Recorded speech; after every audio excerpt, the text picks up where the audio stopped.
Today, instead of doing a video about content or about the material we produce or the strategy, we thought we'd give you a bit of a behind the scenes view of how we produce these videos.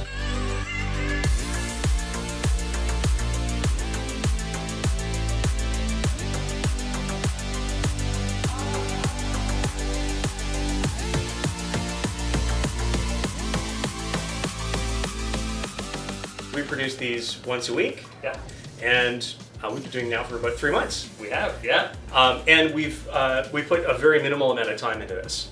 I mean, I would say we're in the studio for about an hour a week. Yeah, we're in the studio for an hour a week. Editing, maybe 2 or 3 hours on top of that, and the thing is out the door. And really the content planning before that takes, we're looking at maybe an hour of planning for each video, and there's usually some, kind of rumination over what we'll actually talk about. Scripting is non-existent for the most part. We do a little bit of run-through sometimes beforehand, but this is a little bit more rough and ready. The other thing we've done is we've opted for a studio production that is in this common setting. We built this for a client and we've repurposed it for ourselves in our own conversation. I'll show you a bit of that in a few minutes. Yeah. But part of that is that we have a stable standard setup, which means we could pretty much get in here within 15 minutes and be shooting.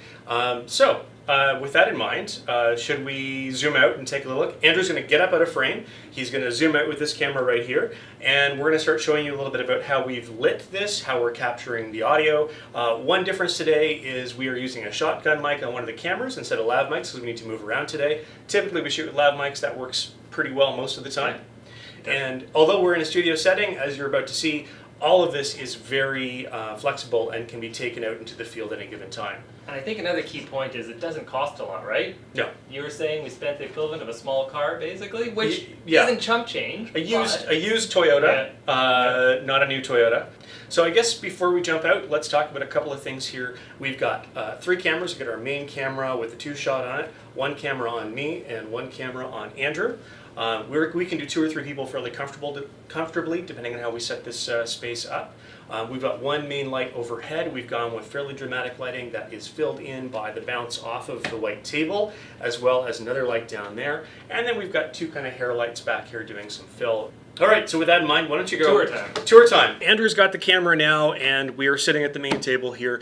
This table was chosen because it is bright white and gives a nice fill. We've used fairly dramatic lighting, so if we don't have a fill light or at least a bounce coming up, there's a lot of shadows in the face. So you get the drama without too much trouble seeing what's going on with people's facial expressions.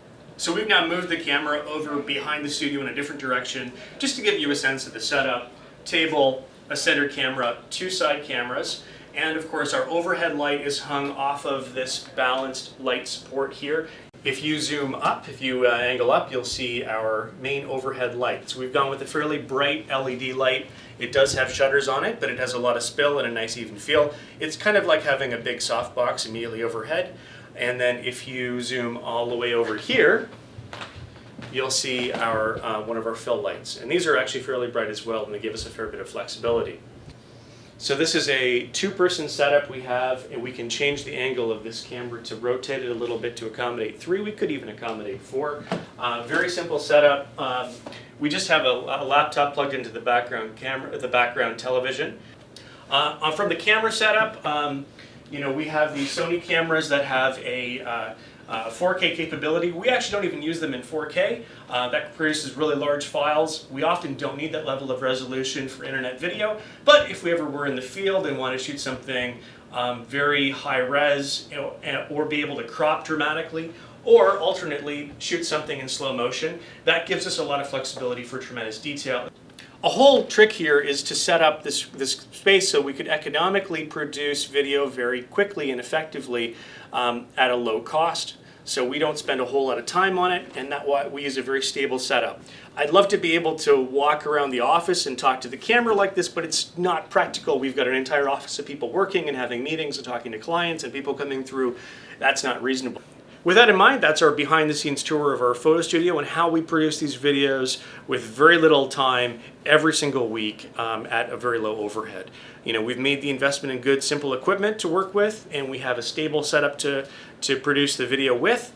We put a little bit of time into the content creation, and then we just do it every single week. And a lot of this is simply repetition and staying focused on what our goals are in the long term. And that's exactly what we would hope for any client. Be able to set up a production that we can do repetitively at a low cost and generate the kinds of results that they want over time without making a huge investment up front. One big video is worth nothing compared to a long series of successfully growing videos over time with personality, with attention to detail, and with constant development and something interesting to show the viewer. So, hope you've liked this today. If anything you see here or heard me talk about is interesting, give us a call. We'd be happy to help you out, and I'll be back next week with another conversation about content.